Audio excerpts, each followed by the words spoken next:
NEET എക്സാമിൽ പോലും paper leak സംഭവിക്കണം. എന്തെങ്കിലും ടെക്നിക്കൽ ഗ്ലിച്ചോ അല്ലെങ്കിൽ സാങ്കേതിക പ്രശ്നങ്ങളല്ല, പേപ്പർ ലീക്കാണ് സംഭവിക്കുന്നത്. വളരെ സിസ്റ്റമാറ്റിക് ആയ കറപ്ഷൻ ഉണ്ട് എന്നുള്ള മനസ്സിലാക്കുന്നത്. ഓരോ എക്സാമുകളും 1 by 1 ആയിട്ട് NTA ടേക്ക് ഓവർ ചെയ്യാണ്. ഓരോ മറ്റു പല ഏജൻസികളും അല്ലെങ്കിൽ മറ്റു പല സ്ഥാപനങ്ങളും നടത്തിക്കൊണ്ടിരുന്ന എക്സാമുകളൊക്കെ NTA ടേക്ക് ഓവർ ചെയ്യും.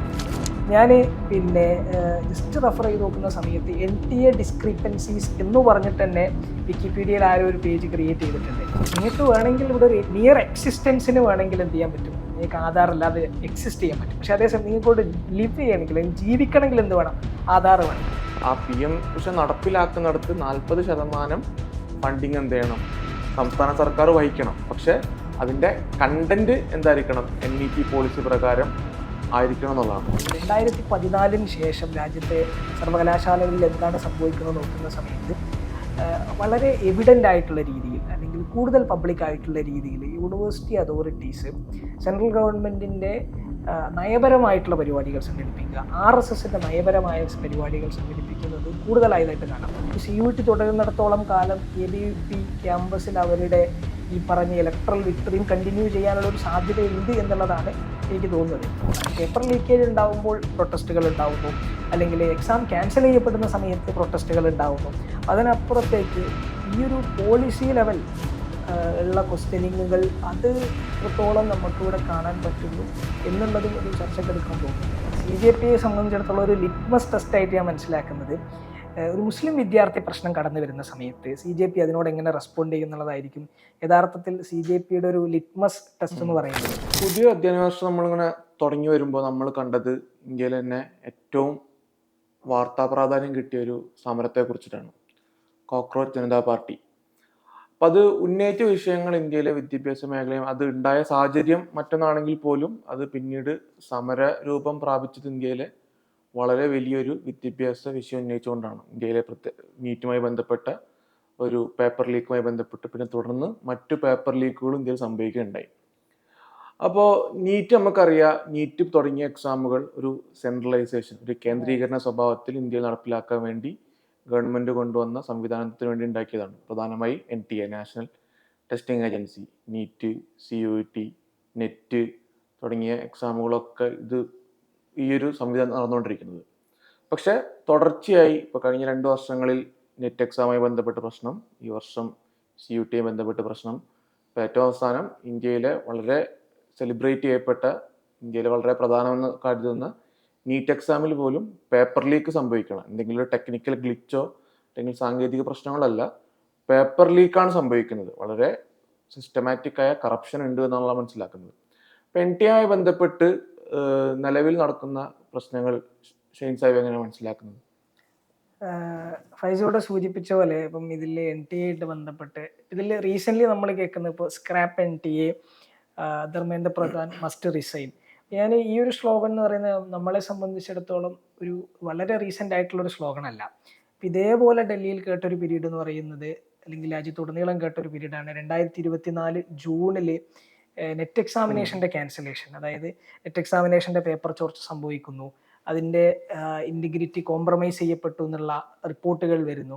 അപ്പോൾ അതിനുശേഷം അവർ വീണ്ടും റിട്ടേൺ ടെസ്റ്റ് നടത്തുന്നു. അപ്പോൾ ഈ ഒരു പീരീഡിലും സമാനമായിട്ടുള്ള ഒരു ഡിമാൻഡ് രാജ്യത്തുടനീളം ഉയർന്നു വന്നിട്ടുണ്ട്. അപ്പോൾ ഇവിടെ ഞാൻ മനസ്സിലാക്കുന്നത് നമ്മൾ അതിപ്രധാനമായിട്ട് നോക്കേണ്ടത് ഈ ടെസ്റ്റുകൾ നടത്തുന്ന ഏജൻസിയുമായി ബന്ധപ്പെട്ടുള്ളതാണ്. ഇവിടെ സൂചിപ്പിച്ചതുപോലെ ഇപ്പം നീറ്റാണെങ്കിലും നെറ്റാണെങ്കിലും ഈവൻ ഇപ്പോൾ റീസെൻ്റായിട്ട് CUETയിൽ പലർക്കും എഴുതാൻ പറ്റാത്ത പ്രശ്നം വരുന്നു. അപ്പോൾ ഇതൊക്കെ അൾട്ടിമേറ്റ്ലി ഇതിൻ്റെ ഒക്കെ ഒരു ഫോക്കസ് വരുന്നത് NTAയിലേക്കാണ്. നമ്മൾ NTAയെക്കുറിച്ച് ആലോചിക്കുന്ന സമയത്ത് 2017 ക്യാബിനറ്റിൻ്റെ തീരുമാനമായിരുന്നു, അതായത് CBSE അല്ലെങ്കിൽ AICT പോലുള്ള ഏജൻസികൾ, സംവിധാനങ്ങൾ രാജ്യത്ത് പരീക്ഷകൾ നടത്തുന്നു. അപ്പോൾ അവരെ ആ ബേർഡനിൽ നിന്ന് മാറ്റിയിട്ട് അതിന് ടെസ്റ്റുകൾ നടത്താനായിട്ടൊരു കോമൺ ആയ ഒരു ഏജൻസി, അങ്ങനെയാണ് NTA വരുന്നത്. NTA വന്നിട്ട് പിന്നീട് സംഭവിക്കുന്നത് ഓരോ എക്സാമുകളും 1 by 1 ആയിട്ട് NTA ടേക്ക് ഓവർ ചെയ്യാണ്. ഓരോ മറ്റു പല ഏജൻസികളും അല്ലെങ്കിൽ മറ്റു പല സ്ഥാപനങ്ങളും നടത്തിക്കൊണ്ടിരുന്ന എക്സാമുകളൊക്കെ NTA ടേക്ക് ഓവർ ചെയ്യുന്നു. അപ്പം ഇതിൽ ഒരു സംവിധാനം രാജ്യത്തിൻ്റെ ഏറ്റവും പ്രധാനപ്പെട്ട മത്സര പരീക്ഷകളെ ഏറ്റെടുക്കുന്ന സമയത്ത് ആ സംവിധാനം ട്രാൻസ്പെറൻ്റ് ആയിരിക്കുക, ആ സംവിധാനം കൂടുതൽ അക്യുറേറ്റ് ആയിരിക്കുക, അതിന് മറ്റു ഇഷ്യൂസ് ഒന്നും ഇല്ലാതിരിക്കുക എന്നുള്ളത് അതിപ്രധാനമാണ്. പക്ഷെ നമ്മൾ NTA ഒരു 2018 അത് എസ്റ്റാബ്ലിഷ് ചെയ്യപ്പെട്ടിട്ട് ഇന്ന് 2026 വരെയുള്ള ഒരു 8 വർഷ കാലയളവ് നോക്കുന്ന സമയത്ത് ഓൾറെഡി നമുക്ക് ഒരുപാട് multiple instances of corruption, multiple instances of failure നമുക്ക് കാണാൻ പറ്റും. ഞാനതിൽ 2020 മധ്യപ്രദേശിൽ നിന്നുള്ള വിധി സൂര്യവംശി എന്ന് പറയുന്ന ഒരു പെൺകുട്ടി ആത്മഹത്യ ചെയ്യുന്നുണ്ടായി. അതിൻ്റെ ഒരു കോണ്ടെക്സ്റ്റ് എന്ന് പറയുന്നത് ഈ കുട്ടി നീറ്റ് UGക്ക് 2020 നീറ്റ് UGയിൽ നീറ്റിന് വേണ്ടിയിട്ട് അപ്പിയർ ചെയ്തിട്ട് റിസൾട്ട് വരുന്ന സമയത്ത് വെറും 6 മാർക്ക് മാത്രമാണ് കുട്ടിക്ക് ലഭിക്കുന്നത്. എന്നാൽ കുട്ടി ഈ താൻ എക്സ്പെക്ട് ചെയ്തതിനേക്കാൾ എത്രയോ താഴെയുള്ള മാർക്ക് ലഭിച്ചതിൻ്റെ മാനസിക പ്രയാസത്തിൽ കുട്ടി ആത്മഹത്യ ചെയ്യുകയുണ്ടായത്. പക്ഷെ പിന്നീട് ഇതിൻ്റെ കുട്ടിയുടെ OMR ഷീറ്റ് സൂക്ഷ്മമായി പരിശോധിച്ച സമയത്ത് 590 മാർക്കാണ് കുട്ടിക്ക് ഉണ്ടായിരുന്നത്. അതായത് 590 മാർക്കുള്ള ഒരു കുട്ടിയുടെ മാർക്ക് 6 മാർക്കാക്കിയിട്ട് കാണിക്കുന്ന സമയത്ത്, അതായത് 584 മാർക്ക് കുറവായിട്ടാണ് വരുന്നത്. അപ്പം ഇങ്ങനെയാണ് അതൊരു സൂയിസൈഡിലേക്ക് റിഫ്ലക്ട് ചെയ്തിട്ടുള്ളത്. ഞാൻ പിന്നെ ജസ്റ്റ് റെഫർ ചെയ്ത് നോക്കുന്ന സമയത്ത് NTA ഡിസ്ക്രിപ്പൻസീസ് എന്ന് പറഞ്ഞിട്ട് തന്നെ വിക്കിപീഡിയയിൽ ആരോ ഒരു പേജ് ക്രിയേറ്റ് ചെയ്തിട്ടുണ്ട്. അപ്പോൾ അതിൽ 2020 നീറ്റ് UG പ്രശ്നം, പിന്നീട് JEE വരുന്ന പ്രശ്നങ്ങൾ, അങ്ങനെ തുടങ്ങിയിട്ട് നെറ്റിൻ്റെ ക്യാൻസലേഷനുമായി ബന്ധപ്പെട്ട് വരുന്ന പ്രശ്നങ്ങൾ, അപ്പം ഇങ്ങനെ ഒന്നിനു പിറകെ ഒന്നൊന്നായിട്ട് NTA ഡിസ്ക്രിപ്പൻസിയുമായി ബന്ധപ്പെട്ടിട്ടുള്ള ഇഷ്യൂസ് ഉണ്ടായിക്കൊണ്ടിരിക്കുകയാണ്. അപ്പോൾ അതിൽ ഏറ്റവും ലേറ്റസ്റ്റ് ആയിട്ടുള്ള ഒരു ഇൻസിഡൻ്റ് ആണ് നമ്മളിപ്പോൾ കണ്ടിട്ടുള്ള നീറ്റുമായി ബന്ധപ്പെട്ടിട്ടുള്ളത്. ഇപ്പോൾ നീറ്റിൻ്റെ വലിയ അർത്ഥത്തിലുള്ള ഒരു പ്രക്ഷോഭമാണ് ഇവിടെ നടന്നുകൊണ്ടിരിക്കുന്നത്. ഞാൻ മനസ്സിലാക്കുന്നത് നീറ്റിൻ്റെ ഒരു ഡിസ്ക്രിപ്പൻസി നമ്മൾ ആ അർത്ഥത്തിൽ തന്നെ ഈ ഒരു കോണ്ടെക്സ്റ്റിൽ കൃത്യമായിട്ട് ചർച്ച ചെയ്യേണ്ടതായിട്ടുണ്ട്. നീറ്റുമായി ബന്ധപ്പെട്ട് രണ്ട് അല്ലെങ്കിൽ ഒന്നിലധികം തലങ്ങളിൽ നിന്നുകൊണ്ട് നമ്മൾ ആലോചിക്കണം എന്നാണ് എനിക്ക് തോന്നുന്നത്. ഈ നീറ്റ് നമുക്കറിയാം, ഇന്ത്യയിൽ മുമ്പ് സംസ്ഥാനങ്ങളുടെ അവരുടെ അധികാരപരിധി നിന്നുകൊണ്ടാണ് മെഡിക്കൽ വിദ്യാഭ്യാസം, മെഡിക്കൽ യൂണിവേഴ്സിറ്റികൾ അല്ലെങ്കിൽ മെഡിക്കൽ സീറ്റുകൾ, മെഡിക്കൽ കോളേജൊക്കെ നിയന്ത്രിച്ചിരുന്നത്. അപ്പം അതിനെ മാറ്റി നിർത്തിക്കൊണ്ട് നാഷണൽ മെഡിക്കൽ കമ്മീഷൻ ആക്ട് വരികയും അതുമൂലം കേന്ദ്രീകൃതമായ ഒരു എക്സാം സംവിധാനത്തിലേക്ക് ഇതൊക്കെ മറയുകയും ചെയ്യുന്നു. എന്ന് മാത്രമല്ല, നേരത്തെ പറഞ്ഞതുപോലെ CBSE കേന്ദ്രീകൃതമായ ഒരു സംവിധാനത്തിലേക്ക് ഇത് മാറുന്നു. അതായത് സിലബസ്, അതിൻ്റെ കരിക്കുലം ഒരു CBSE ഫ്രെയിംവർക്കിലേക്ക് ഇതെന്ത് ചെയ്യുന്നു, ഇത് മാറുന്നു. അപ്പം ഇതിൽ നമ്മൾ ഒരു പ്രശ്നം എന്ന് പറയുന്നത് CBSE എന്ന് പറയുന്ന പ്രശ്നത്തിലേക്ക് നമുക്ക് ആദ്യം വരാം. CBSE എന്ന് പറയുന്നത് ഇപ്പോൾ നമ്മൾ പുറമേക്ക് എവിടെയും പോണ്ട, കേരളത്തിലേക്ക് നമുക്ക് ആലോചിക്കാം. CBSE എന്ന് പറഞ്ഞിട്ടുണ്ടെങ്കിൽ കേരളത്തിൽ ഫീസ് കൊടുത്ത് പഠിക്കുന്ന പ്രൈവറ്റ് സ്ഥാപനങ്ങളിലെ വിദ്യാഭ്യാസ കരിക്കുലാണ് എന്ത് CBSE എന്ന് പറയുന്നത്. അതിൻ്റെ യഥാർത്ഥ അടിസ്ഥാനം എന്ന് പറയുന്നത് ഇന്ത്യയിലെ കേന്ദ്ര സർക്കാർ സർവീസുകളിലെ ആളുകൾക്ക് അവരുടെ മക്കളെ പഠിപ്പിക്കുക എന്നുള്ളതായിരുന്നു നമ്മൾ മുമ്പ് പറഞ്ഞിരുന്നത്. പക്ഷെ നിലവിൽ നമ്മളുടെ മുമ്പിലുള്ള യാഥാർത്ഥ്യം എന്ന് പറയുന്നത് ഇതാണ്. എന്നാൽ അത് മതിയാകുമോ? നമ്മളുടെ നാട്ടിൽ സാധാരണക്കാരന് അഫോർഡ് ചെയ്യാൻ കഴിയുന്ന ഒരു പ്രൈവറ്റ് സ്കൂളിലെ CBSE വിദ്യാഭ്യാസം അതിന് മതിയാകുമോ? ഇല്ല. അവിടെ നിന്ന് അത് പോയി എന്ത് ചെയ്യുന്നു, അത് കോച്ചിങ് കൾച്ചറുകളിലേക്ക് എത്തുന്നു. അതായത് ഓൾറെഡി ഇവിടെ ഡിസ്ക്രിമിനേഷനും ഇവിടെ വലിയ എന്താണ് അന്തരങ്ങളും ഉണ്ടായിരിക്കെ തന്നെ അതിൽ നിന്ന് ഒരു പടി കൂടി കടന്ന് സാമ്പത്തികമായി ഒരു കോച്ചിങ്ങോ അല്ലെങ്കിൽ ഒരു വർഷമോ കളയാൻ കഴിയുന്ന രൂപത്തിലുള്ള ഒരു കുടുംബ പശ്ചാത്തലമുള്ള കുട്ടികൾക്ക് മാത്രം കഴിയുന്ന ഒന്നായിട്ട് നീറ്റ് മാറുന്നു. ഇതിനെല്ലാം അപ്പുറത്ത് എന്ത് ചെയ്യുന്നു, ഈ നീറ്റ് എന്ന് പറയുന്നത് ഈ സിലബസ്. ഇപ്പോൾ തമിഴ്നാട്ടിലാണ് ഏറ്റവും വലിയ നീറ്റ് അജിറ്റേഷൻ നടക്കുന്നത്. അപ്പോൾ തമിഴ്നാട് പറയുന്ന ഒരു പ്രധാന പ്രശ്നം എന്ന് പറയുന്നത് തമിഴ്നാട്ടിലെ ബോർഡ് എഡ്യൂക്കേഷൻ പഠിക്കുന്ന വിദ്യാർത്ഥികൾ അവരുടെ ബോർഡ് എഡ്യൂക്കേഷനിൽ 98-90% മാർക്ക് വാങ്ങുന്ന കുട്ടികൾ എന്ത് ചെയ്യുന്നു, CBSE അടിസ്ഥാനപ്പെടുത്തി വരുന്ന ഒരു സിലബസിൽ നിന്ന് നീറ്റ് എഴുതുമ്പോൾ എന്ത് ചെയ്യുന്നു, അവർക്ക് അത്ര മാർക്ക് കിട്ടുന്നില്ല. അതായത് ഇവരെന്ത് ചെയ്യുന്നു, വ്യത്യസ്തമായ കുട്ടികൾ, വ്യത്യസ്തമായ ബോർഡുകൾ എന്ന് പറയുന്നത് ഇവിടെ ഭരണഘടനാപരമായി അനുവദിച്ച് നൽകിയ അല്ലെങ്കിൽ അതിന് സാധുതയുള്ള ഒന്നാണ്. പക്ഷെ ആ സാധുത എന്ത് ചെയ്യുന്നു, നീറ്റ് പോലെ ഒരു കേന്ദ്രീകൃത സംവിധാനം കൊണ്ട് ആ സാധുതയിൽ നിലനിൽക്കുന്ന അവസരങ്ങൾ എന്ത് ചെയ്യുന്നു, ഇല്ലാതാക്കുന്നു. ഇതൊരേ സമയം സാമ്പത്തിക അന്തരത്തിൻ്റെയും ഫെഡറലിസത്തിൻ്റെയും പ്രശ്നങ്ങളായിട്ട് ഇത് മാറിക്കൊണ്ടിരിക്കുകയാണ്. സോ ഇത് ഈ ഒരു കേന്ദ്രീകൃത സ്വഭാവങ്ങളിലാണ് എന്ത് ചെയ്യുന്നത്, നേരത്തെ പറഞ്ഞതുപോലെ ഈ മൊത്തത്തിൽ NTA എങ്ങനെ കേന്ദ്രീകൃത സ്വഭാവത്തിലേക്ക് എത്തുന്നോ അതുപോലെ തന്നെ ഇവിടെ എന്ത് ചെയ്യുന്നു, ഈ ഒരു കേന്ദ്രീകൃത സ്വഭാവത്തിൽ ഇപ്പോൾ തമിഴ്നാട്ടിൽ അതുമായി ബന്ധപ്പെട്ട് അനിത എന്ന് പറയുന്ന ഒരു ദലിത് ഒരു ദലിത് വിദ്യാർത്ഥിനി മരണപ്പെടുന്നു. ആ പെൺകുട്ടിക്ക് 96% മാർക്ക് അവിടുത്തെ +2 ബോർഡിൽ ലഭിക്കുന്നു. എന്നാൽ നീറ്റ് വന്നതോടുകൂടി ആ പെൺകുട്ടിക്ക് മെഡിക്കൽ സീറ്റ് ലഭ്യമാകാതെ മരണപ്പെടുന്നു. ഇപ്പോൾ തമിഴ്നാട്ടിൽ ഓരോ സംസ്ഥാനങ്ങളും അവരുടെ സാമൂഹിക പശ്ചാത്തലങ്ങളെ മുൻനിർത്തിയാണ് എന്ത് ചെയ്യുന്നത്, ഈ പ്രവേശന നടപടികളൊക്കെ ആലോചിക്കുന്നത്. എന്നാൽ അതിനെല്ലാം മറികടന്നുകൊണ്ട് കേന്ദ്രം എന്ത് ചെയ്യുന്നു? കൺകറന്റ് ലിസ്റ്റിൽ ഉൾപ്പെട്ട ഒരു വിഷയത്തിൽ അവർ സ്വന്തമായി ഏകമാനമായ ഒരു രീതിയിലേക്ക് മാത്രം മൊത്തം ഇന്ത്യയെ തളച്ചിടുകയാണ്. അപ്പൊ ഇതിന്റെ ഉപയോഗം കിട്ടുക എന്ന് പറയുന്നത് സമ്പന്നരായ ഉപരിവർഗ അല്ലെങ്കിൽ സവർണരായ ആളുകൾക്കാണ് എപ്പോഴും എന്ത് ചെയ്യുക, ഇത്തരം കേന്ദ്രീകൃതമായ സംവിധാനത്തിന്റെ ഒരു ലാഭം അല്ലെങ്കിൽ അതിൻ്റെ ഒരു സാധനം ലഭിക്കുക.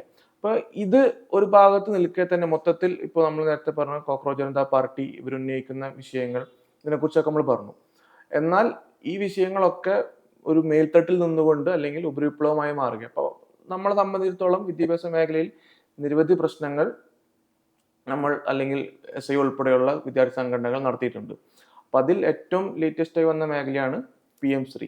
അപ്പൊ PM ശ്രീയിൽ നിലവിൽ എന്താണ് നടന്നുകൊണ്ടിരിക്കുന്നതാണ് തോന്നുന്നു?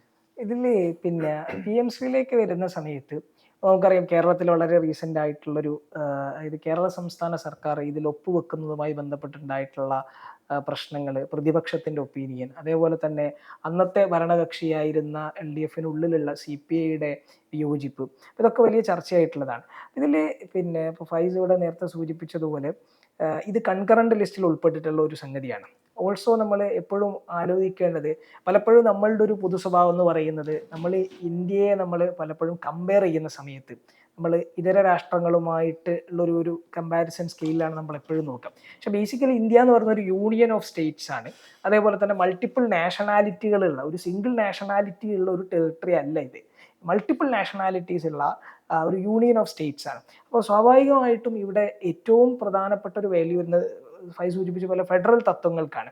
അപ്പം ഇവിടെ പിന്നെ നമ്മൾ ഈ ഒരു കേസിലേക്ക് വരുന്ന സമയത്ത് സംസ്ഥാനങ്ങൾക്ക്, അതായത് കൺകറന്റ് ലിസ്റ്റിൽ ഉൾപ്പെട്ട സംസ്ഥാനത്തിനും കേന്ദ്രത്തിനും ഇടപെടലുകൾ നടത്താവുന്ന മേഖലയെ ആകെ മൊത്തത്തിൽ കേന്ദ്രം ഒരു വരുതിയിലാക്കുന്ന പ്രവണതയാണ് കണ്ടുവരുന്നത്. അപ്പം അതിലാണ് PM ശ്രീ വരുന്നത്. അപ്പം PM ശ്രീയിൽ പ്രധാനമന്ത്രിയുടെ ഫണ്ടിങ്ങിന് കീഴിൽ സെലക്ട് ചെയ്യപ്പെട്ട സ്കൂളുകളെ ഉന്നതിയിലേക്ക് നയിക്കുക എന്നുള്ളതാണ് അവർ പറഞ്ഞു വെക്കുന്ന അതിൻ്റെ ഒരു ഉദ്ദേശ ലക്ഷ്യം എന്ന് പറയുന്നത്. പക്ഷേ ഈ പേര് തന്നെ, അതായത് ഇത്തരം സ്കൂളുകളുടെ മുമ്പിൽ PM ശ്രീ എന്ന് ചേർക്കേണ്ടതായിട്ടുണ്ട്. അതേപോലെ തന്നെ അവിടെ പഠിപ്പിക്കുന്ന കണ്ടന്റ് എന്തായിരിക്കണം. അപ്പം ഇതിലൊക്കെ സെൻറ്ററിനാണ് കൂടുതൽ സ്റ്റേക്ക് ഉള്ളത്, അല്ലെങ്കിൽ സെൻറ്ററിന് മാത്രമാണ് ഒരു ഒപ്പീനിയൻ പറയാനുള്ള അവസരമുള്ളത്. അപ്പം ഇത് എടുപ്പിക്കാൻ അല്ലെങ്കിൽ ഈ PM ശ്രീയുടെ ഭാഗമാവാൻ വേണ്ടിയിട്ട് സംസ്ഥാനങ്ങളെ ഇവർ നിർബന്ധിക്കുന്ന രീതിയും നമ്മൾ ശ്രദ്ധിക്കേണ്ടതാണ്. ഇതിലിപ്പോൾ കേരളത്തിന് ഇപ്പോൾ SSKയുടെ ഏകദേശം 1466 കോടിയോളം വരുന്ന ഫണ്ട് തടഞ്ഞു വെക്കുകയാണ്. അപ്പോൾ ഈ ഫണ്ട് തടഞ്ഞു വെച്ചിട്ട് നിങ്ങൾക്ക് ഈ ഫണ്ട് ലഭിക്കണമെങ്കിൽ നിങ്ങൾ എന്ത് ചെയ്യണം? നിങ്ങൾ ഈ PM ശ്രീയുടെ ഭാഗമാവണം. അപ്പം ഇതിനെ ഫേസ് ചെയ്യുന്നതിൽ അന്നത്തെ സർക്കാരിനെ സംബന്ധിച്ചിടത്തോളം സർക്കാർ ഒരു പരാജയപ്പെടുകയാണ്. ഇത് യഥാർത്ഥത്തിൽ ഒരു ഫണ്ടിങ്ങും അതേസമയം തന്നെ ഇതൊരു പോളിസിയുമായി ബന്ധപ്പെട്ട ഒരു ക്വസ്റ്റ്യൻ ആണ്. അവിടെ സർക്കാർ ആ ഒരു പോളിസി ലെവലിൽ അമ്പയെ മുട്ടുമടക്കുന്ന ഒരു കാഴ്ചയാണെന്നുണ്ടായത്. പിന്നെ നമ്മൾ ഇതിലേക്ക് വരുന്ന സമയത്ത് എഡ്യൂക്കേഷണൽ സെക്ടറിൽ എങ്ങനെയാണ് ഈ ഒരു കൺകറന്റ് ലിസ്റ്റിൽപ്പെട്ട ഒരു വിഷയത്തിൽ സെൻറ്റർ എങ്ങനെയാണ് തങ്ങളുടെ അപ്രമാദിത്യം രേഖപ്പെടുത്തുന്നതാണ് മനസ്സിലാക്കാൻ പറ്റുന്നത്.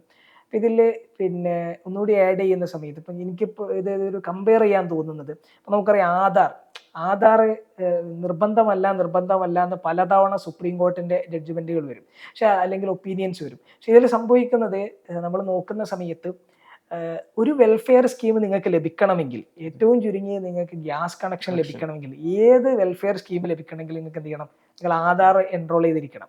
അതായത് നിങ്ങൾക്ക് വേണമെങ്കിൽ ഇവിടെ ഒരു മിയർ എക്സിസ്റ്റൻസിന് വേണമെങ്കിൽ എന്ത് ചെയ്യാൻ പറ്റും? നിങ്ങൾക്ക് ആധാർ അല്ലാതെ എക്സിസ്റ്റ് ചെയ്യാൻ പറ്റും. പക്ഷെ അതേസമയം നിങ്ങൾക്ക് ഇവിടെ ലിവ് ചെയ്യണമെങ്കിൽ അല്ലെങ്കിൽ ജീവിക്കണമെങ്കിൽ എന്ത് വേണം? ആധാർ വേണം.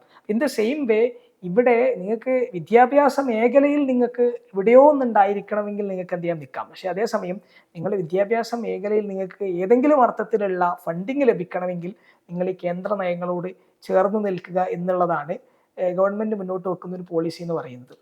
അതിലുമായി ബന്ധപ്പെട്ടേ ഞാൻ ഇങ്ങനെ PM ശ്രീ അതുപോലെ തന്നെ PM ഉഷ, അങ്ങനെ രണ്ട് സാധനങ്ങളാണ് വിദ്യാഭ്യാസ മേഖല. ഒന്ന് പ്രാഥമിക വിദ്യാഭ്യാസം ആണെങ്കിൽ ഒന്ന് ഉന്നത വിദ്യാഭ്യാസ മേഖലയിലാണ് ഇടപെടുന്നത്.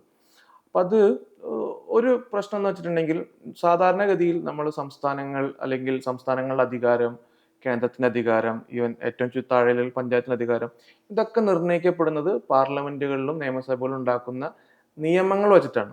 അപ്പോൾ എപ്പോഴും ഈ നിയമങ്ങൾക്കുള്ളിൽ നിന്നുകൊണ്ടാണ് എന്ത് ചെയ്യുക, ഈ റിലേഷൻസ് എപ്പോഴും സെൻട്രൽ സ്റ്റേറ്റ് റിലേഷൻസ് എപ്പോഴും വർക്ക് ചെയ്യേണ്ടത്. ഒന്ന് കോൺസ്റ്റിറ്റ്യൂഷൻ, പിന്നെ നിയമങ്ങൾ.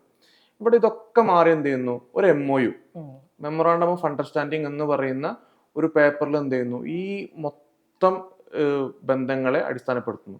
നേരത്തെ പറഞ്ഞ സമഗ്ര ശിക്ഷാ അഭിയാന്റെ ഒരു പ്രതിസന്ധി എന്ന് പറയുന്നത്, സമഗ്ര ശിക്ഷാ അഭിയാൻ എന്ന് പറയുന്നത് മൊത്തത്തിൽ മറ്റൊരു പദ്ധതിയാണ്. അതായത് PM ശ്രീയുമായി ബന്ധപ്പെട്ടോ അത്തരം യാതൊരു ബന്ധങ്ങളില്ലാത്ത ഇവിടുത്തെ ഏറ്റവും പ്രാഥമികമായ വിദ്യാഭ്യാസത്തെ കൈകാര്യം ചെയ്യുന്ന ഒരു വേറെ തന്നെ പദ്ധതിയാണ്. ആ പദ്ധതിയുടെ ഫണ്ട് തടയുമെന്ന ഭീഷണി ഉൾപ്പെടുത്തിയിട്ടാണ് PM ശ്രീയിൽ ഒപ്പുവെക്കുന്നത്. അതുപോലെ തന്നെ PM ഉഷയെ കുറിച്ച് പഠിക്കുമ്പോൾ അതിൽ നമ്മൾ കാണുന്നത് എന്താ വെച്ചിട്ടുണ്ടെങ്കിൽ, ഇവിടുത്തെ പ്രധാനമായും സർക്കാർ ഉന്നത വിദ്യാഭ്യാസ സ്ഥാപനങ്ങൾ അതിൻ്റെ ആ PM ഉഷ നടപ്പിലാക്കുന്നിടത്ത് 40% ഫണ്ടിങ് എന്ത് ചെയ്യണം, സംസ്ഥാന സർക്കാർ വഹിക്കണം. പക്ഷെ അതിൻ്റെ കണ്ടന്റ് എന്തായിരിക്കണം, NEP പോളിസി പ്രകാരം ആയിരിക്കണം എന്നുള്ളതാണ്. ഇപ്പൊ ഈ NEP എന്ന് പറയുന്ന NEP പ്രശ്നമുണ്ട്. NEP നമ്മളുടെ അതിന്റെ കണ്ടന്റിൽ നമ്മളുടെ എല്ലാ അഭിപ്രായ വ്യത്യാസം ഉണ്ടായിരിക്കെ തന്നെ NEP നയമായിട്ടില്ല. NEP ഇന്നും ഒരു പോളിസിയാണ്. പക്ഷെ ആ പോളിസി എന്ത് ചെയ്യുന്നു, പരിപൂർണമായി പല അർത്ഥത്തിലുള്ള മസിൽ പവർ ഉപയോഗിച്ച്, അതായത് ഇപ്പൊ ഫണ്ട് നൽകില്ല എന്നൊക്കെ പറഞ്ഞിട്ടുള്ള മസിൽ പവർ ഉപയോഗിച്ച് എന്ത് ചെയ്യുന്നു, ഇവര് സംസ്ഥാനങ്ങളെ അടിച്ചേൽപ്പിക്കുകയാണ്. ഇപ്പൊ തന്നെ കർണാടക മറ്റൊരു പുതിയ എഡ്യൂക്കേഷൻ പോളിസി അവർ സ്വമേധ ഉണ്ടാക്കുന്നു എന്ന് പറയുന്നിടത്ത് പോലും കേന്ദ്രത്തിന് എന്താണ്, അത് നടപ്പിലാക്കുന്നിടത്ത് കേന്ദ്രം ഭീഷണി മുഴക്കുകയാണ്. ഇത്തരം ഒരുപാട് പ്രതിസന്ധികൾ എന്ത് ചെയ്യുന്നുണ്ട്, ഈ മേഖലയുമായി ബന്ധപ്പെട്ട് വരുന്നുണ്ട്. ഫൈസ് ഇത് പറഞ്ഞല്ലോ, അതായത് പിന്നെ NEPയുമായി ബന്ധപ്പെട്ടിട്ട് ഇപ്പം യൂണിവേഴ്സിറ്റികളിൽ, ഇപ്പം കേന്ദ്ര സർവകലാശാലകളിൽ നമ്മൾ ഒരു 2014 ശേഷം രാജ്യത്തെ സർവകലാശാലകളിൽ എന്താണ് സംഭവിക്കുന്നത് നോക്കുന്ന സമയത്ത് വളരെ എവിഡൻ്റ് ആയിട്ടുള്ള രീതിയിൽ, അല്ലെങ്കിൽ കൂടുതൽ പബ്ലിക് ആയിട്ടുള്ള രീതിയിൽ യൂണിവേഴ്സിറ്റി അതോറിറ്റീസ് സെൻട്രൽ ഗവൺമെൻറ്റിൻ്റെ നയപരമായിട്ടുള്ള പരിപാടികൾ സംഘടിപ്പിക്കുക, RSSൻ്റെ നയപരമായ പരിപാടികൾ സംഘടിപ്പിക്കുന്നത് കൂടുതലായതായിട്ട് കാണാം. ഇപ്പോൾ പിന്നെ മോദി at 20 എന്ന് പറഞ്ഞിട്ടുള്ള ബുക്ക് ഡിസ്കഷനുകൾ രാജ്യത്തെ സർവകലാശാലകളിൽ ഉടനീളം നടക്കുന്നു. അതിൽ പല മിനിസ്റ്റേഴ്സും വന്നിട്ട് അറ്റൻഡ് ചെയ്യുന്നു. പിന്നീട് പിന്നെ യോഗ ഡേയുമായി ബന്ധപ്പെട്ടിട്ട് നോർമലായ ഇവൻറ്റുകൾക്ക് അപ്പുറത്തുള്ള ഇവൻറ്റുകൾ നടക്കുന്നു. ഇപ്പം പിന്നെ ഇന്ത്യൻ നോളജ് സിസ്റ്റം, ഇപ്പം NEPയുടെ ഭാഗമായിട്ട് ഇന്ത്യയിലെ യൂണിവേഴ്സിറ്റികളിലുടനീളം ഇന്ത്യൻ നോളജ് സിസ്റ്റം എന്നുള്ള പേരിൽ ഡിപ്പാർട്ട്മെൻറ്റുകൾ അല്ലെങ്കിൽ സെൻറ്ററുകൾ എസ്റ്റാബ്ലിഷ് ചെയ്യപ്പെടുന്നു. അപ്പോൾ ഇവിടെ സംഭവിക്കുന്നതെന്ന് വെച്ചാൽ ഈ ഭരണകൂടത്തോടുള്ളൊരു കുഴലൂത്ത്, അല്ലെങ്കിൽ പിന്നെ കാര്യം സാധിക്കണം, കാര്യം എന്ന് പറയുന്നത് ഫണ്ട് ലഭിക്കുക എന്നുള്ളതാണ്. അപ്പോൾ ആ ഫണ്ടിങ്ങിന് വേണ്ടിയിട്ട് ഏതർത്ഥത്തിലുള്ള രാഷ്ട്രീയ അജണ്ടയും, അത് RSSൻ്റെ പ്രചാരകനെ വരെ ക്യാമ്പസിനകത്തേക്ക് വിളിച്ച് കയറ്റി, ഇപ്പോൾ ഡൽഹി യൂണിവേഴ്സിറ്റിയിലൊക്കെ നടന്നതാണ്. അതായത് പ്രചാരകനെ വരെ എന്ത് ചെയ്യാനാണ്, ക്യാമ്പസിലെ ഒഫീഷ്യൽ ഗസ്റ്റായിട്ട് കൊണ്ടുവരിക, എന്നിട്ട് അവർക്ക് പറയാനുള്ളത് മുഴുവൻ അത് പിന്നെ നമ്മളുടെ ഒരു ബേസിക് ആയിട്ടുള്ള അണ്ടർസ്റ്റാൻഡിങ്ങിന് പോലും ദഹിക്കാത്ത സംഗതികൾ. ഞാൻ ഓർക്കുന്നത് ഇഫ്ലൂല് പിന്നെ അവിടുത്തെ കമ്മ്യൂണിക്കേഷൻ ഡിപ്പാർട്ട്മെൻറ്റ് ഒരു കോൺഫറൻസ് നടത്തി. ഈ കമ്മ്യൂണിക്കേഷൻ ഡിപ്പാർട്ട്മെൻറ്റ് നടത്തിയിട്ടുള്ള കോൺഫറൻസിൽ വന്നിട്ട് യൂണിവേഴ്സിറ്റിയുടെ തന്നെ ഉത്തരവാദിത്തപ്പെട്ട അഡ്മിനിസ്ട്രേറ്റീവ് പൊസിഷനിലുള്ള ഒരു വ്യക്തി വന്നിട്ട് അദ്ദേഹം പറയുന്നത്, അദ്ദേഹം AI ടെക്നോളജി, അപ്പോൾ AI ടെക്നോളജിയുടെ ആരംഭം എന്ന് പറയുന്നത് മഹാഭാരത കാലഘട്ടത്തിലാണെന്ന് പറഞ്ഞിട്ട് അദ്ദേഹം അവിടെ ഒപ്പൈൻ ചെയ്യണം. ഇത് പുതിയ സംഗതിയല്ല, നമുക്ക് പിന്നെ നമ്മൾ കേട്ട് ശീലിച്ചിട്ടുള്ളതാണ് ഇത്തരം കോൺഫറൻസുകളിൽ. അപ്പോൾ അതായത് എന്ത് നടത്തിയിട്ടാണെങ്കിലും, എങ്ങനെ വാഴ്ത്തുപാട്ട് പാടിയിട്ടാണെങ്കിലും ഇത്തരം ഫണ്ടിങ് നേടിയെടുക്കാം. അപ്പോൾ അതിൻ്റെ മറവിലൂടെ ഈ പോളിസികൾ കൂടി നടപ്പിലാക്കപ്പെടുക എന്നുള്ളതാണ്. ഓൾസോ എനിക്കിതിൽ വേറൊരു, ഇപ്പോൾ നമ്മൾ ഇതിൻ്റെ ഒരു സെൻട്രലൈസേഷൻ ഓഫ് ദി എക്സാമിനേഷൻ, പിന്നെ അതിൽ ഫെഡറൽ തത്വങ്ങൾ അട്ടിമറിക്കപ്പെടുന്നു എന്നതോടൊപ്പം തന്നെ നമ്മളൊരു ഫോക്കസ് വരേണ്ടുന്ന ഒരു മേഖലയാണ് ഇത് ക്യാമ്പസ് ഡെമോഗ്രഫിയെ എങ്ങനെ ബാധിക്കുന്നു എന്നുള്ളത്. ഇതിൽ പിന്നെ പോസ്റ്റ് CUET, ഇപ്പോൾ CUET നേരത്തെ ഉണ്ടായിട്ടുണ്ട്, പക്ഷേ CUETയെ ഇന്ത്യയിലുള്ള ഒട്ടുമിക്ക യൂണിവേഴ്സിറ്റികളും ഒരു എൻട്രൻസ് ആക്കിയിട്ട് സ്വീകരിച്ചിട്ടുള്ളത് റീസെൻ്റ് ആയിട്ടാണ്. അപ്പോൾ ഈ റീസെൻ്റ് ആയിട്ട് ഇത് സ്വീകരിച്ചതിന് ശേഷം ക്യാമ്പസ് ഡെമോഗ്രഫിയിൽ ഉണ്ടായിട്ടുള്ള മാറ്റം എന്ന് പറയുന്നത് വളരെ പ്രധാനപ്പെട്ട ഒരു മാറ്റമാണ്. അതിൽ ഒന്നാമതായിട്ടുള്ളത് ഈ CUETയുടെ എക്സാമിൻ്റെ സിലബസ് തയ്യാറാക്കുന്നത് CBS അല്ലെങ്കിൽ NCERT. അപ്പോൾ ഇവിടെ ആർക്കാണ് ഇതിലേക്ക് ആക്സസ് ഉള്ളത്? ഇപ്പോൾ ഓൾറെഡി ഫൈസ് സംസാരിച്ചതുപോലെയുള്ള വിഷയങ്ങളുണ്ട്. അതോടൊപ്പം തന്നെ നമ്മൾ നോക്കുന്ന സമയത്ത് ഇന്ത്യയിൽ ഇപ്പോൾ ബീഹാർ പോലുള്ള സംസ്ഥാനങ്ങളിലാണ് ഈ കോമ്പറ്റേറ്റീവ് എക്സാമിനേഷൻ ഹബ്ബുകളായിട്ടുള്ളത്. അപ്പം ഇത്തരം സംസ്ഥാനങ്ങളിലുള്ള ആളുകൾക്കാണ് ഇത് കൂടുതൽ പ്രയോറിറ്റി ലഭിക്കുന്നത്. ഇത് നമുക്ക് കാണാൻ പറ്റും. അതായത് പോസ്റ്റ് CUET ഫേസിൽ ക്യാമ്പസിലുള്ള ഡെമോഗ്രഫി മൊത്തത്തിൽ മാറി. നേരത്തെ കേരള, ബംഗാൾ തുടങ്ങിയിട്ടുള്ള സംസ്ഥാനങ്ങളിൽ നിന്നൊക്കെ ഉണ്ടായിരുന്ന പാർട്ടിസിപ്പേഷൻ കുറയുന്നു. നോർത്ത് ഈസ്റ്റിൽ നിന്നുള്ള പാർട്ടിസിപ്പേഷൻ കുറയുന്നു. ഇപ്പോൾ നോർത്ത് ഈസ്റ്റിൽ നിന്നുള്ള MP നിരന്തരമായിട്ട് പറയുന്നതാണ്, നിങ്ങൾ ഇതിൽ നിന്ന് ഒഴിവാക്കി തരണം, CUETയിൽ നിന്ന് ഒഴിവാക്കി തരണം. കാരണം ഞങ്ങളുടെ സ്റ്റേറ്റ് സിലബസ് പഠിച്ചു വരുന്ന ആളുകൾക്ക് ഇവരുമായിട്ട് കോമ്പീറ്റ് ചെയ്യാൻ പറ്റുന്നില്ല. അപ്പം ഇത് പിന്നെ ക്യാമ്പസ് ഡെമോഗ്രഫിയിൽ മാറ്റം ഉണ്ടാക്കുന്നു. ഇപ്പം നമ്മൾ റീസെൻ്റ് ആയിട്ട് ക്യാമ്പസ് സെലക്ഷനുകളിൽ ഉണ്ടായിട്ടുള്ള മാറ്റങ്ങൾ, ഇപ്പോൾ JNUവിൽ പിന്നെ ABVPക്ക് സീറ്റുകൾ നേരത്തെ ജയിച്ചിട്ടുള്ള ഒരു കോണ്ടെക്സ്റ്റ്, HUവിലെ വിദ്യാർത്ഥി യൂണിയൻ ABVP ജയിക്കുന്ന ഒരു കോണ്ടെക്സ്റ്റ്, ഡൽഹി യൂണിവേഴ്സിറ്റി വിദ്യാർത്ഥി യൂണിയൻ ABVP ജയിക്കുന്ന ഒരു കോണ്ടെക്സ്റ്റ്, ഇതിനെ കേവലമായ ഒരു രാഷ്ട്രീയ മാറ്റം എന്നുള്ളതിൻ്റെ അപ്പുറത്തേക്ക് ക്യാമ്പസ് ഡെമോഗ്രഫിയിൽ കൂടി ഉണ്ടായിട്ടുള്ള ഒരു മാറ്റമാണ്. ഇപ്പം ഇവര് പിന്നെ ഈ CUET തുടരുന്നിടത്തോളം കാലം ABVP ക്യാമ്പസിൽ അവരുടെ ഈ പറഞ്ഞ ഇലക്ട്രൽ വിക്ടറിയും കണ്ടിന്യൂ ചെയ്യാനുള്ള ഒരു സാധ്യത ഉണ്ട് എന്നുള്ളതാണ് എനിക്ക് തോന്നുന്നത്. ഇതിലൊരു ചെറിയൊരു ക്ലാരിഫിക്കേഷൻ ഉള്ളത്, ഇപ്പോൾ നോർത്ത് ഈസ്റ്റിലെ വിദ്യാർത്ഥികൾക്ക് ഇത് പാസ്സാകാൻ കഴിയുന്നില്ല, അല്ലെങ്കിൽ ഇത് എന്തോ ഈ കുട്ടികളുടെ മെറിറ്റിന്റെ പ്രശ്നമല്ല, മറിച്ച് ഇത്തരം എക്സാമിനേഷനിൽ എപ്പോഴും ഒരു ഹിന്ദി ഹാർഡ് ബെൽറ്റിന് വേണ്ടി അവർക്ക് കൺവീനിയന്റ് ആയ ഒരു മാതൃകയിലാണ് ഇത് എപ്പോഴും ഉണ്ടാവുക. CBSE സിലബസ് പറഞ്ഞതുപോലെ തന്നെ ഹിന്ദി ഒരു എടുക്കുന്ന മുദ്രാവാക്യം തന്നെ ഹിന്ദി, ഹിന്ദു, ഹിന്ദുസ്ഥാൻ എന്ന് പറയുന്ന മുദ്രാവാക്യങ്ങൾ എന്ന് പറയുന്നത് വെറും ഒരു മുദ്രാവാക്യങ്ങളല്ല, സ്ലോഗനുകളല്ല, മറിച്ച് മൊത്തം സിസ്റ്റത്തിൽ ആ ഒരു ഫ്രെയിം വർക്ക് നിലനിൽക്കുന്നുള്ള ഒരു കാര്യമുള്ളത്. മറ്റൊന്ന്, നമ്മൾ ഈ പറഞ്ഞ യൂണിവേഴ്സിറ്റികൾ, നമ്മൾ 2014 നമ്മൾ ഏറ്റവും കൂടുതൽ ചർച്ച ചെയ്തത് ഗജേന്ദ്ര ചൗഹാൻ എന്ന് പറയുന്ന ഒരു 3ാം കിട നടൻ പൂനെ ഫിലിം ഇൻസ്റ്റിറ്റ്യൂട്ടിൽ വരുന്നതുമായി ബന്ധപ്പെട്ടാണ്. പക്ഷെ പിന്നീട് അതൊരു ചർച്ചയല്ലാത്ത വിധം IIT-കളിലും സെൻട്രൽ യൂണിവേഴ്സിറ്റികളിലൊക്കെ VC-മാർ എന്ത് ചെയ്യുന്നു, ഇവരുടെ പക്ക സംഘപരിവാർ നോമിനികൾ വരുന്നിടത്തേക്ക് വരുന്നു. പക്ഷെ ഇന്നിപ്പോൾ അത് നമുക്ക് പ്രശ്നമില്ലാതിരിക്കാൻ കാരണം മഹാഭൂരിപക്ഷം സംസ്ഥാനങ്ങൾ എന്ത് ചെയ്യുന്നു, സംഘപരിവാർ ഭരിക്കുന്നു. പക്ഷെ അത് കേരളത്തിലേക്ക് വന്നു കഴിഞ്ഞാൽ കേരളത്തിലും എന്ത് ചെയ്യുന്നു, സംഘ് നോമിനേറ്റഡായ ആളുകൾ കേരളത്തിലെ യൂണിവേഴ്സിറ്റി സെനറ്റുകളിലും സിൻഡിക്കേറ്റുകളിലേക്കും കേട്ടുന്നു. കേരള യൂണിവേഴ്സിറ്റിയിൽ നമ്മളത് കണ്ടു. ഏറ്റവും അവസാനം MG യൂണിവേഴ്സിറ്റിയിലും നമ്മൾ എന്ത് ചെയ്യുന്നു, അത് കാണുന്നു. അപ്പൊ അതിൻ്റെ ഒരു പ്രതിസന്ധി എന്ന് പറയുന്നത് എന്താ വെച്ചിട്ടുണ്ടെങ്കിൽ, ഇപ്പോൾ ഏറ്റവും അവസാനം ഉന്നത വിദ്യാഭ്യാസ വകുപ്പ് മന്ത്രി റോജിം ജോൺ പറഞ്ഞത് B അശോകിനെ നിയമിക്കുന്നതുമായി ബന്ധപ്പെട്ട് B അശോകിന്റെ മേളിൽ പലതരം ആരോപണങ്ങളുണ്ട്. അതിലൊന്ന് എന്ന് പറയുന്നത് സംഘപരിവാർ അഫിലിയേഷനാണ്.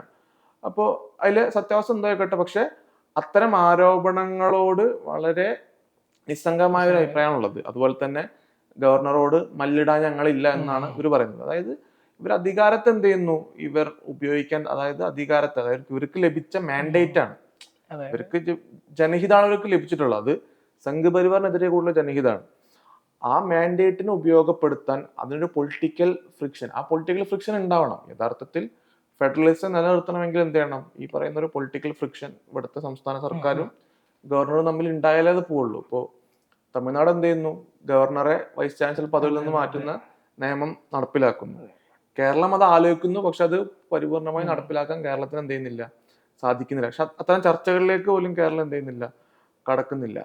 അപ്പോൾ ഉന്നത വിദ്യാഭ്യാസ വകുപ്പ് മന്ത്രി ഉൾപ്പെടെയുള്ള, അല്ലെങ്കിൽ ഇപ്പൊ PM ശ്രീയുമായി ബന്ധപ്പെട്ട് വിദ്യാഭ്യാസ വകുപ്പ് മന്ത്രി പറഞ്ഞ വളരെ അലംഭാവപരമായ ഒരു പ്രസ്താവന. ഇത്തരം കാര്യങ്ങളിൽ രാഷ്ട്രീയപരമായി ഇവർ ഒരു പോരാട്ടം നടത്തിയാൽ തന്നെ എന്ത് ചെയ്യുള്ളൂ, ഈ സംഘപരിവാർ എന്നൊരു രാഷ്ട്രീയ മാത്രം ശത്രു അല്ലല്ലോ നമ്മളെ സംബന്ധിച്ച്.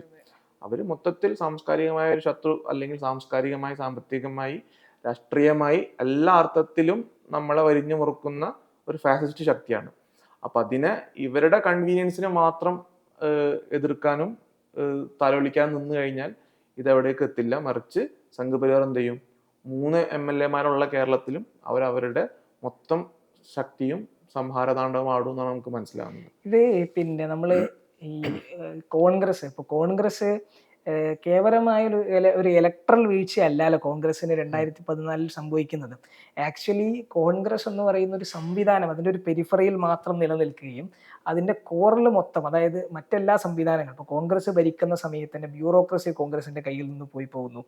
ഈ ഉദ്യോഗസ്ഥ മേഖലകളിലൊക്കെ തന്നെ RSSൻ്റെ ആളുകൾ കടന്നു വരുന്നു. ഇങ്ങനെയാണല്ലോ യഥാർത്ഥത്തിൽ അൾട്ടിമേറ്റ്ലി ആ ഒരു ഭരണമാറ്റം എന്ന് പറയുന്നത് 2014 സംഭവിക്കുന്നതെങ്കിൽ ഈ സാംസ്കാരികമായിട്ട് ഹിന്ദുത്വ ഇവിടെ ദേശീയത ഇവിടെ ഒരു അപ്രമാദിക്യം കൈവരുന്നത് അതിന് മുമ്പേ ഉണ്ടായിട്ടുണ്ട്. ഇവിടെ പിന്നെ സൂചിപ്പിച്ചതുപോലെ ഈ അർത്ഥത്തിൽ ഒരു നിസ്സംഗമായ നിലപാട്, ഞങ്ങൾ പിന്നെ ഗവർണറോട് മല്ലിടാനില്ല, അല്ലെങ്കിൽ ഞങ്ങൾ ഇതിനെ അങ്ങനെ എതിർക്കാൻ താല്പര്യപ്പെടുന്നില്ല എന്ന് വരുന്ന സമയത്ത് സ്വാഭാവികമായിട്ട് സംഭവിക്കുന്നത് ഈ എലക്ട് ചെയ്യപ്പെടുന്ന അല്ലെങ്കിൽ സെനറ്റിലേക്ക് പോകുന്ന ആളുകൾ, ഇവിടെ VC ആയിട്ട് പോകുന്ന ആളുകൾ, ഇവർ ഇത് കേവലമായൊരു സ്ഥാനപ്പേരുകൾ മാത്രമല്ലല്ലോ, പോളിസി ലെവൽ ഇടപെടാൻ സാധിക്കുന്ന, യൂണിവേഴ്സിറ്റി തലങ്ങളിൽ നിയമനവുമായിട്ട് ബന്ധപ്പെട്ട് നിർണായകമായ ഇടപെടലുകൾ നടത്താൻ കരിക്കുലത്തിൽ ഇടപെടാൻ അധികാരമുള്ള ആളുകളാണ് പോകുന്നത്. ഇങ്ങനെയുള്ള ആളുകളുടെ കയ്യിലേക്ക് ഇത് ഏൽപ്പിച്ചു കൊടുക്കുന്നതോടുകൂടി യഥാർത്ഥത്തിൽ അവർക്ക് പിന്നെ എങ്ങനെയാണോ അജണ്ടകൾ നടപ്പിലാക്കേണ്ടത് അതിനനുസരിച്ചിട്ടുള്ള ഒരു സാഹചര്യം ഒരുക്കി കൊടുക്കുന്നതായിട്ടാണ് ഞാൻ ഇതിനെ മനസ്സിലാക്കുന്നത്.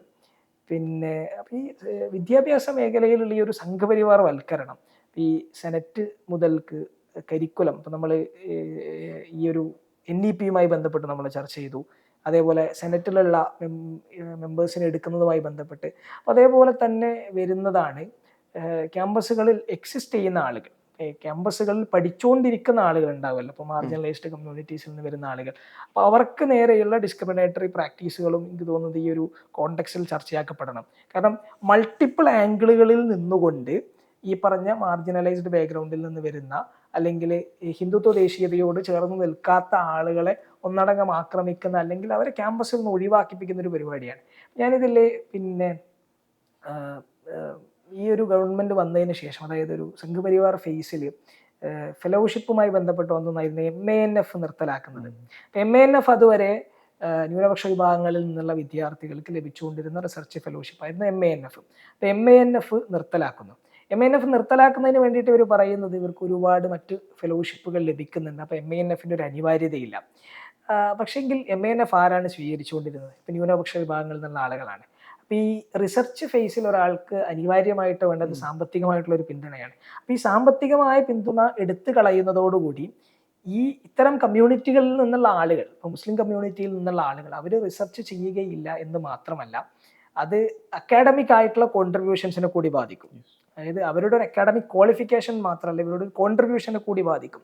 പിന്നീട് നമ്മൾ പിന്നെ CUET-യുടെ കടന്നുവരവ്, അപ്പം അതിലുണ്ടാവുന്ന, ഇപ്പോൾ നമ്മൾ CUET-യുടെ ക്വസ്റ്റ്യൻ പേപ്പർ നമ്മൾ ഈ ഒരു സെൻട്രലൈസേഷനും അതേപോലെ തന്നെ CBSE സിലബസ് മാത്രമല്ല, അതിലുള്ള ക്വസ്റ്റ്യൻ പേപ്പറിലേക്ക് നമ്മൾ പോകുന്ന സമയത്ത്, ഇപ്പോൾ നമ്മൾ നെറ്റ് എക്സാമിനേഷനിലൊക്കെ എന്തുകൊണ്ടാണ് ഇന്ത്യൻ ലോജിക്കിൽ നിന്ന് കൂടുതൽ ചോദ്യങ്ങൾ വരുന്നത്?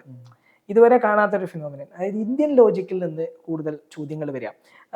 ഇന്ത്യൻ ലോജിക് എന്ന് പറയുന്നതോടുകൂടി അതല്ലെങ്കിൽ ഒരു ഇന്ത്യൻ നോളജ്, അതിൽ ബേസിക്കലി വരുന്നത് ഒരു ബ്രാഹ്മണിക്കൽ വ്യവസ്ഥിതിയുമായി ബന്ധപ്പെട്ട് കിടക്കുന്ന നോളജ്, അതിനെയാണ് ഇന്ത്യനായിട്ട് അവതരിപ്പിക്കുന്നത്. അപ്പോൾ അതിൽ നിന്നുള്ള ചോദ്യങ്ങൾ വരിക. അതിൽ നിന്നുള്ള ചോദ്യങ്ങൾ പ്രത്യേകിച്ച് 2-3 മാർക്കുകൾ ഈ സ്ഥാനങ്ങൾ നിർണ്ണയിക്കുന്ന അല്ലെങ്കിൽ ഫെലോഷിപ്പുകൾ നിർണ്ണയിക്കുന്ന എക്സാമുകളിൽ ഇത്തരം ചോദ്യങ്ങൾ വളരെ നിർണായകമാണ്. അപ്പം ഈ മാർജിനലൈസ്ഡ് കമ്മ്യൂണിറ്റികളിൽ വരുന്ന, മുസ്ലിം കമ്മ്യൂണിറ്റിയിൽ വരുന്ന, ദളിത് കമ്മ്യൂണിറ്റിയിൽ നിന്ന് വരുന്ന ഇത്തരം ഹിന്ദുത്വ ദേശീയതയോട് ചേർന്ന് നിൽക്കാത്ത ആളുകളെ സംബന്ധിച്ചിടത്തോളം ഇതിന് ആൻസർ ചെയ്യുക സാധ്യമല്ല. അപ്പോൾ അവർ പിന്നെന്ത് ചെയ്യാണ്? അവരിൽ നിന്ന് പുറത്താക്കപ്പെടുന്ന ഒരു കാഴ്ചയാണ്. പക്ഷെ ഞാൻ മനസ്സിലാക്കുന്നത് പിന്നെ ഇതിന് ആ അർത്ഥത്തിൽ അഡ്രസ്സ് ചെയ്യപ്പെടുന്നുണ്ടോ എന്നുള്ളതും ഒരു പ്രശ്നമാണ്. പേപ്പർ ലീക്കേജ് ഉണ്ടാകുമ്പോൾ പ്രൊട്ടസ്റ്റുകൾ ഉണ്ടാവുന്നു, അല്ലെങ്കിൽ എക്സാം ക്യാൻസൽ ചെയ്യപ്പെടുന്ന സമയത്ത് പ്രൊട്ടസ്റ്റുകൾ ഉണ്ടാവുന്നു. അതിനപ്പുറത്തേക്ക് ഈ ഒരു പോളിസി ലെവൽ ഉള്ള ക്വസ്റ്റ്യനിങ്ങുകൾ, അത് എത്രത്തോളം നമുക്കിവിടെ കാണാൻ പറ്റുന്നു എന്നുള്ളതും ഒരു ചർച്ചക്കെടുക്കണം തോന്നുന്നുണ്ട്. അതിനാണ് അവസാനിപ്പിക്കാറാകുമ്പോൾ എനിക്ക് പറയാനുള്ളത് തോന്നുന്നു. ഈ CJP-യുമായി ബന്ധപ്പെട്ട് CJP അതിന്റെ പ്രാഥമിക തലത്തിൽ വിമർശിക്കാനോ അല്ലെങ്കിൽ വിലയിരുത്താനോ അല്ല നമ്മൾ ശ്രമിക്കുന്നത്. മറിച്ച് CJP എടുക്കുന്ന കോസ് എന്ന് പറയുന്നത് അത് വളരെ പെരിഫറലാണ് എന്നുള്ളതാണ് അതിൽ ആദ്യത്തെ. കാരണം ഇത്തരം വിഷയങ്ങൾ ഇവിടുത്തെ വളരെ അടിസ്ഥാനപരമായ ജനതകളെ ബാധിക്കുന്ന വിദ്യാഭ്യാസ പ്രശ്നങ്ങളെ ഇവിടുത്തെ SI ഉൾപ്പെടെയുള്ള ന്യൂനപക്ഷ പിന്നാക്ക ദളിത് വിദ്യാർത്ഥി സമൂഹങ്ങൾ ഉയർത്തിക്കൊണ്ടുവന്നിട്ടുണ്ട്. അതല്ലെങ്കിൽ ഷെയ്ൻ ഉൾപ്പെടെയുള്ള പഠിക്കുന്ന IFLU പോലെയുള്ള, ഹൈദരാബാദ് പോലെയുള്ള, അല്ലെങ്കിൽ ജാമിയോ അല്ലെങ്കിൽ JNU പോലുള്ള ക്യാമ്പസുകൾ ഉയർത്തിക്കൊണ്ടുവന്നിട്ടുണ്ട്. അപ്പം അത്തരം സമയങ്ങളിലൊന്നും ഉത്ഭവിക്കാത്ത ഈ ഒരു മീഡിയോക്കർ മധ്യവർഗത്തിൽ നിന്നുള്ള ഈ ഒരു പ്രൊട്ടസ്റ്റുകൾ പേപ്പർ ലീക്കേജുമായി ബന്ധപ്പെട്ട് വരുമ്പോൾ ഉയർന്നു വരുന്നു എന്നുള്ളത് അത് അത്ര ശുഭകരമായ ഒരു പ്രവണതയല്ല, ഒരു ട്രെൻഡ് അല്ല. മറിച്ച് ദീർഘവീക്ഷണമുള്ള കുറെ കൂടി സാമൂഹ്യ നീതിയിൽ നിന്ന് കൊണ്ട് ഉയർത്തപ്പെടുന്ന മുദ്രാവാക്യങ്ങളുമായി വരുന്ന പ്രക്ഷോഭങ്ങളാണ് യഥാർത്ഥത്തിലുള്ള പ്രശ്നങ്ങളെ കൈകാര്യം ചെയ്യാൻ സാധിക്കുകയുള്ളൂ എന്നാണ് നമ്മൾ മനസ്സിലാക്കുന്നത്. മേ ബി എനിക്ക് തോന്നുന്നത് ഒരു CJP-യെ സംബന്ധിച്ചിടത്തോളം ഒരു ലിറ്റ്മസ് ടെസ്റ്റ് ആയിട്ട് ഞാൻ മനസ്സിലാക്കുന്നത്, ഒരു മുസ്ലിം വിദ്യാർത്ഥി പ്രശ്നം കടന്നു വരുന്ന സമയത്ത് CJP അതിനോട് എങ്ങനെ റെസ്പോണ്ട് ചെയ്യുന്നുള്ളതായിരിക്കും യഥാർത്ഥത്തിൽ CJP-യുടെ ഒരു ലിറ്റ്മസ് ടെസ്റ്റ് എന്ന് പറയുന്നത്. കാരണം പിന്നെ CJP-യുടെ പ്രൊട്ടസ്റ്റുമായി ബന്ധപ്പെട്ടിട്ട് പലരും ആശങ്കകൾ പ്രകടിപ്പിച്ചിട്ടുണ്ടായിരുന്നു. പക്ഷേ ജനറലി നമ്മൾ നോക്കുന്ന സമയത്ത് ഇവിടുത്തെ എല്ലാ സംഘടനകളും ഇപ്പം പിന്നെ അതിനോട് കുറച്ചുകൂടി ഒരു അനുഭാവപൂർണമായിട്ടുള്ള അല്ലെങ്കിൽ ഒരു നിരീക്ഷണ ഫേസിലുള്ള ഒരു സമീപനമാണ് സ്വീകരിച്ചിട്ടുള്ളത്. ഞാൻ അവർക്ക് മുമ്പിലുള്ള ഒരു ലിറ്റ്മസ് ടെസ്റ്റ് ആയിട്ട് ഞാൻ മനസ്സിലാക്കുന്നത്, ഇതൊരു മുസ്ലിം സ്റ്റുഡൻറ് ഇഷ്യൂ വരുന്ന സമയത്ത്, അല്ലെങ്കിൽ അങ്ങനത്തെ ഒരു കമ്മ്യൂണിറ്റി റിലേറ്റഡ് ആയൊരു ഇഷ്യൂ വരുന്ന സമയത്ത് CJP അതിൽ എന്ത് സ്റ്റാൻഡ് എടുക്കാൻ പോകുന്നു ഈ ഒരു പരമ്പരാഗത പാർട്ടികൾ സ്വീകരിക്കുന്നത് പോലെ ഒരു ഗുഡ് മുസ്ലിം ബാഡ് മുസ്ലിം ഡൈനാമിക്സിൽ തന്നെയാണ് അവർ നിൽക്കുന്നതെങ്കിൽ അത് നമുക്കൊരു ഒരു പോസിറ്റീവായിട്ടുള്ള ഒരു റെസ്പോൺസ് ആയിരിക്കില്ല നമുക്ക് തരുന്നത്. അപ്പം അതിനെ അവർ ആ സന്ദർഭത്തിൽ എന്ത് തീരുമാനമെടുക്കുന്നു എന്നുള്ളത് ഒരു നിർണായകമായിരിക്കും തോന്നുന്നു.